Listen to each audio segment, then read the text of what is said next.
Assalamualaikum warahmatullahi wabarakatuh. Kami dari kelompok 4 akan mempresentasikan tentang sistem otot, gerak refleks, regulasi sistem syaraf otonom, dan konduksi syaraf. Dengan saya sendiri, Puspadina Rahmah dengan NIM 18330722 akan menjelaskan sedikit tentang sistem otot. Otot merupakan jaringan yang terdapat di dalam tubuh manusia yang berfungsi sebagai alat gerak aktif untuk membantu tulang agar terus dapat bergerak. Otot ini bekerja dengan cara berkontraksi dan berelaksasi. Lalu selanjutnya ada fungsi otot. Fungsi otot ini yang pertama sebagai mekanik atau pergerakan, yang kedua membentuk postur, yang ketiga sebagai proteksi, dan yang keempat sebagai sirkulasi darah atau nutrien, dan yang terakhir untuk memproduksi kalor. Lalu selanjutnya lagi ada jenis otot. Jenis otot ada 3, yang pertama otot lurik, yang kedua otot polos, dan yang terakhir otot jantung. Perkenalkan, nama saya Nurma Fauzia, NIM 193300120. Ini adalah penjelasan tentang video dari otot. Otot adalah organ tubuh manusia yang bekerja aktif, yang dapat menggerakkan tulang, sehingga menyebabkan suatu organisme dapat bergerak. Otot bekerja dengan cara berkontraksi dan berelaksasi. Selanjutnya ada fungsi-fungsi otot. Fungsi otot yang pertama adalah dapat menjalankan kerja, contohnya seperti mengangkat, memegang, dan berjalan. Yang kedua, dapat menggerakkan jantung. Yang ketiga, dapat mengalirkan darah. Nah, selanjutnya ada macam-macam otot pada manusia. Yang pertama ada otot polos, yang kedua ada otot lurik, dan yang ketiga otot jantung. Yang pertama, otot polos. Otot polos adalah otot yang bekerja tanpa kita sadari, yang dipengaruhi oleh sistem saraf tak sadar atau saraf otonom. Nah, ciri-ciri dari otot polos adalah yang pertama, waktu kontraksinya 3-180 detik. Yang kedua, bentuknya gelondong. Selanjutnya yang ketiga, terletak pada organ dalam. Yang keempat, memiliki satu inti sel di tengah. Yang kelima, pergerakannya lambat. Kemudian yang keenam, dipengaruhi oleh saraf otonom. Yang ketujuh, bagian usus, peredaran darah, dan saluran kemih. Yang kedelapan, tidak diperintah oleh otak. Nah, selanjutnya macam-macam otot manusia yang kedua ada otot lurik.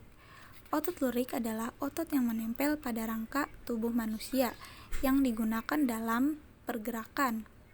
Otot lurik adalah otot yang bekerja di bawah kesadaran. Otot lurik juga dinamakan otot rangka. Kenapa? Karena menempel pada rangka. Dinamakan otot lurik karena adanya sisi gelap dan terang yang berselang-seling. Kemudian berikut ini ada contoh ciri-ciri otot lurik. Yang pertama, bentuknya silindris gelap terang. Yang kedua, melekat pada rangka. Yang ketiga, bekerja secara sadar. Yang keempat, cepat dan mudah lelah. Yang kelima, panjang dan multisel. Yang keenam, berpigmen hemoglobin. Dan yang ketujuh, inti selnya berada di tepi. Nah, selanjutnya yaitu otot jantung. Otot jantung adalah otot yang bekerja secara terus-menerus, tanpa istirahat atau tanpa berhenti. Nah, otot jantung ini merupakan perpaduan antara otot lurik dan otot polos, karena adanya persamaan yang ada pada otot jantung.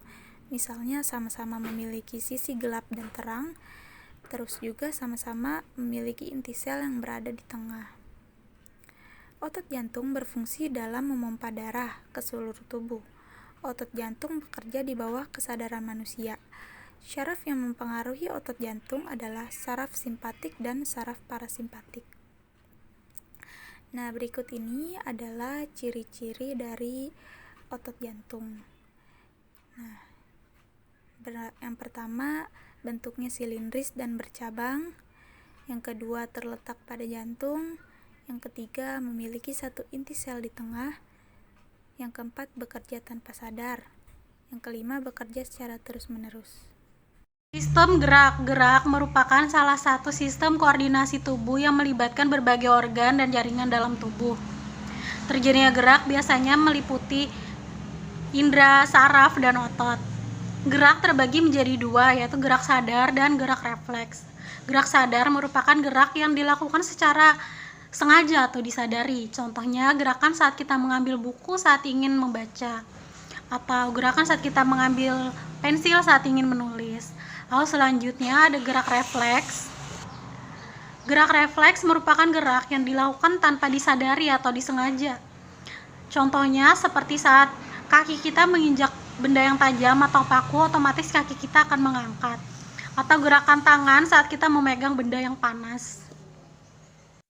Oke, perkenalkan nama saya Dia Rizky Amelia. Kali ini saya akan menjelaskan tentang gerak refleks. Gerak refleks merupakan gerak spontan yang dilakukan oleh seseorang saat ia menerima rangsangan atau impuls. Gerak refleks terjadi ketika kita menyentuh suatu benda panas, lalu kita otomatis akan menarik tangan kita. Atau saat kita melihat cahaya yang terang, maka mata akan menyipit atau menutup untuk beradaptasi dengan cahaya tersebut. Untuk lebih jelasnya, mari kita tonton video ini. Kita menarik tangan kita ketika jari-jari tangan menyentuh objek panas. Kita menutup mata ketika cahaya terang terfokus pada mata. Kita bersin ketika sesuatu masuk ke hidung. Semua ini adalah reaksi refleks atau disebut refleks. Refleks adalah gerakan yang dilakukan tanpa sadar dan merupakan respons segera setelah adanya rangsangan. Sebuah contoh, setiap kali kita mendekati benda yang mampu menyakiti kita, kita segera menarik bagian tubuh yang paling rentan. Ini disebut gerakan refleks. Ketika seseorang menyentuh cangkir panas, reseptor sensorik di tangan mengirim stimulus melalui jalur sensorik yang mengandung neuron sensorik ke sumsum tulang belakang. Neuron sensorik memasuki akar saraf dorsal dari sumsum tulang belakang. Rangsangan ini kemudian diteruskan ke neuron motorik yang berjalan di jalur motorik untuk mencapai organ efektor. Dalam hal ini adalah otot-otot lengan. Akibatnya, tangan dengan cepat ditarik kembali.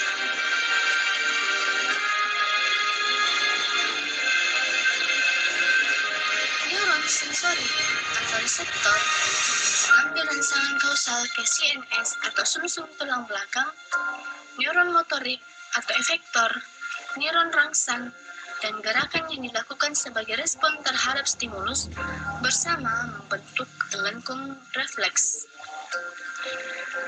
Gerak refleks umumnya melibatkan sumsum tulang belakang untuk merespon rangsangan dengan cepat.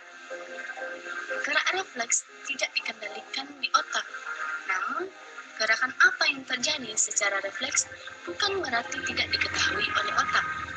Pada saat impuls diberikan oleh saraf penghubung ke saraf motorik, saat itu pula impuls diteruskan ke otak.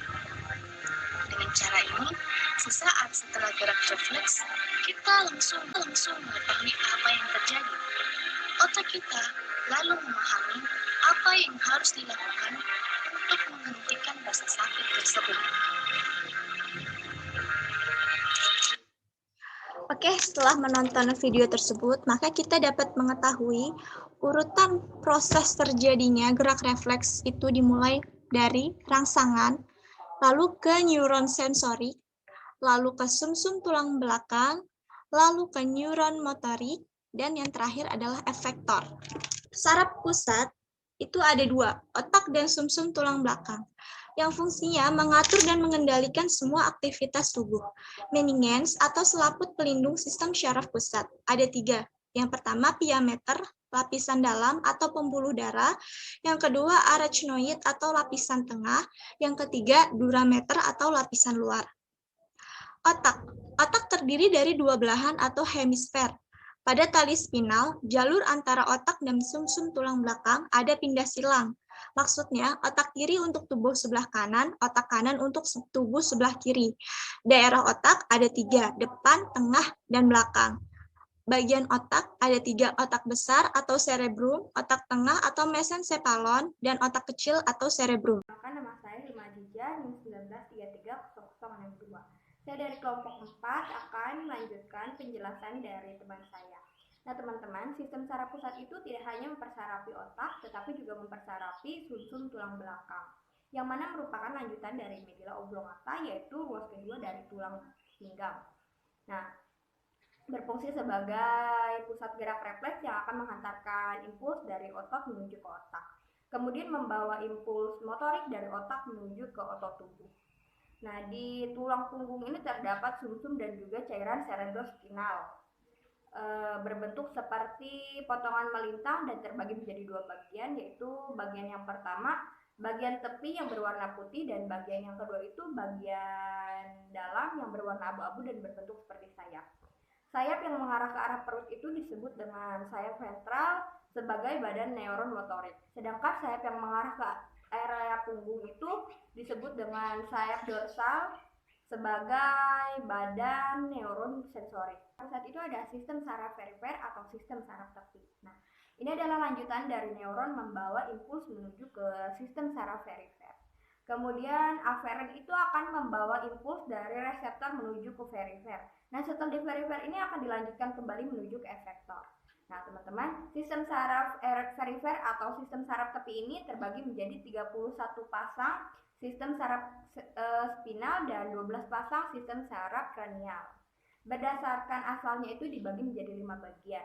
Yang pertama itu di leher ada 8 pasang saraf, di punggung ada 12 pasang saraf, di pinggang ada 5 pasang saraf, di pinggul ada 5 pasang saraf, dan terakhir itu ada di ekor yaitu 1 pasang saraf. Jadi totalnya itu ada 31 pasang saraf. Sedangkan berdasarkan karakteristik sifatnya itu dibagi menjadi 3 bagian.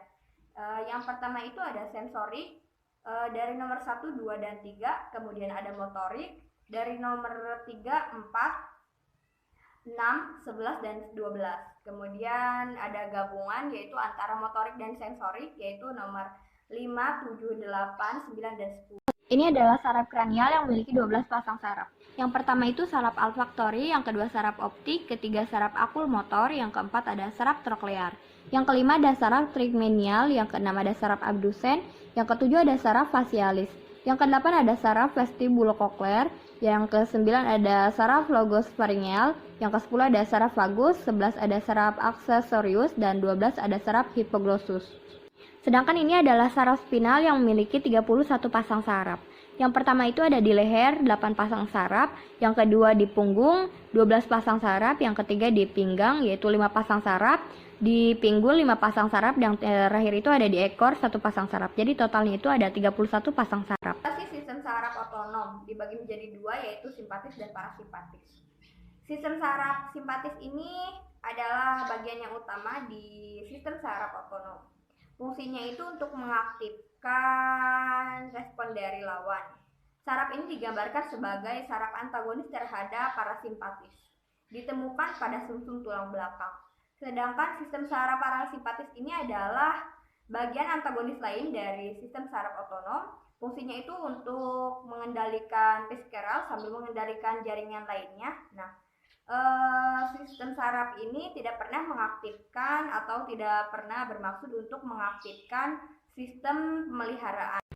Ini adalah parasimpatis dan simpatis. Kedua saraf ini memiliki tugas yang berlawanan, di mana parasimpatis itu akan mengecilkan pupil, menstimulasi aliran ludah, memperlambat detak jantung, memperbesar bronkus, menstimulasi peristaltis dan sekresi, menstimulasi pelepasan bilus, dan mengerutkan kandung kemih. Sedangkan simpatis itu akan memperbesar pupil, menghambat aliran ludah, mempercepat detak jantung, mengerutkan bronkus, menghambat peristaltis dan sekresi, menstimulasi perubahan glikogen ke glukosa, sekresi adrenalin dan non-adrenalin, dan menghambat kontrak kandung kemih.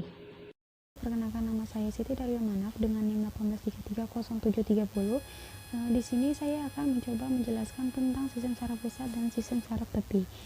Tapi sebelumnya saya akan menjelaskan sedikit apa itu sistem saraf.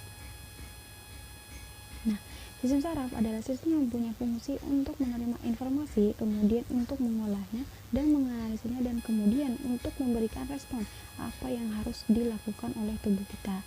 Contohnya seperti berjalan, berbicara, menelan, bernapas, serta semua aktivitas mental termasuk berpikir, belajar, dan mengingat. Sistem ini bekerja melalui mekanisme listrik, di mana rangsang yang didapat akan disalurkan melalui jaras-jaras, kemudian akan diolah, dan jaras-jaras ini setelah dianalisa akan dikembalikan dalam bentuk aktivitas atau respon dari tubuh itu sendiri. Nah, sistem ini berada di dalam semua jaringan tubuh manusia, kecuali ada dua, yaitu rambut kita dan ujung kuku kita. Sistem saraf tubuh manusia itu sendiri dalam secara garis besar dibagi menjadi dua bagian, yaitu sistem saraf pusat dan sistem saraf tepi. Nah, sistem saraf pusat ini terdiri dari otak maupun medula spinalis atau yang disebut dengan sumsum tulang belakang. Nah, di otak kita bisa lihat ya, di sini ada bagian-bagian otak. Nah, bagian-bagian otak ini ada 3 bagian, yaitu ada bagian depan, tengah, dan juga belakang. Nah, bagian depan itu sudah termasuk kelenjar pituitari, cerebrum, thalamus, ataupun hipotalamus. Sedangkan bagian tengah itu disebut dengan colliculus. Nah, colliculus ini juga terbagi menjadi 2, yaitu ada colliculus superior dan colliculus inferior. Nah, pada bagian belakang otak itu terbagi lagi menjadi 2, ada cerebellum dan juga ada medulla oblongata. Nah, di bagian kepala itu ada yang namanya foramen magnum. Foramen magnum ini artinya lubang besar yang berada di kepala kita, yang mana di kepala kita ini akan menghubungkan otak yang tadi dengan sumsum tulang belakang. Nah, jadi sumsum tulang belakang itu akan menyambung ke otak kita lewat foramen magnum ini. Kemudian di sini ada sumsum tulang belakang yang merupakan bagian dari sistem saraf pusat. Nah, di sini kita bisa lihat bahwa sumsum tulang belakang ini memanjang sampai ke tulang ekor. Nah, di sini ada bagian-bagiannya. Ada bagian yang berwarna putih itu namanya disebut substansi alba. Terus yang berwarna abu-abu itu namanya substansi grisea. Dan ada juga cairan yang berada di tengah-tengah, itu namanya cerebrospinal. Nah, cerebrospinal ini fungsinya untuk melindungi saraf, memperlancar proses pengiriman sinyal, dan membuang zat limbah. Nah, kemudian yang kedua yaitu ada sistem saraf tepi.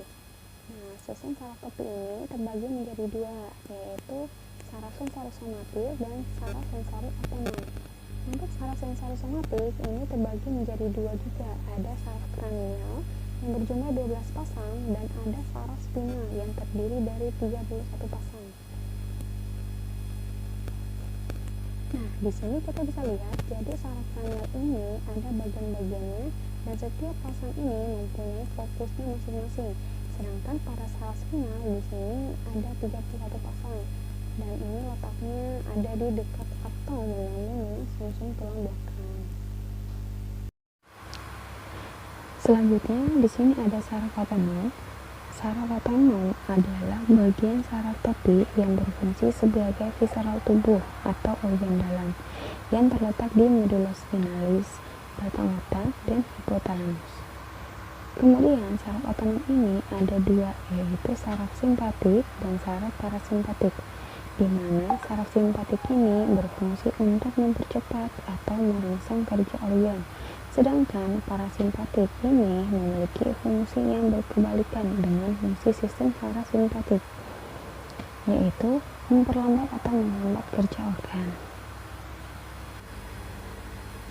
Misalnya pada sistem parasimpatik yang mempercepat denyut jantung, sedangkan pada sistem saraf parasimpatik akan memperlambat denyut jantung. Dan masih banyak lagi bisa dilihat pada gambar apa saja perbedaan di antara keduanya. Mungkin ini saja yang ingin saya sampaikan, kurang dan lebihnya mohon maaf. Assalamualaikum warahmatullahi wabarakatuh.